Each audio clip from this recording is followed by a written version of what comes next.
Гүмкананын күрөң тайы. Ассаламу алейкум ат сүйүүчүлөр, амансыздарбы?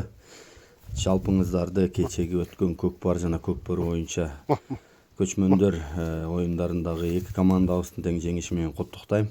Анда эмесе бул сиздерге мага WhatsApp аркылуу келген Гүмкананын күрөң тайынын маалыматын ат ээси берген боюнча тааныштырып берейин.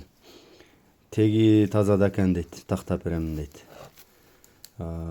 Калтатай экен, быйылдан кийинкиге кунан. Жеп ичкени буту колу баары ордунда дейт. Тайдын адреси Жалал Ат областы Базар Коргон шаарына караштуу Гүмкана деген айыл экен, Арстанбап жакта дейт.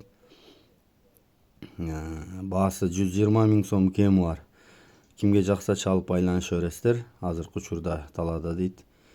Номерлерди калтырайын. Сиздер чалып байланышып дагы да тактап кененирээк маалыматын алып алсаңыздар болот.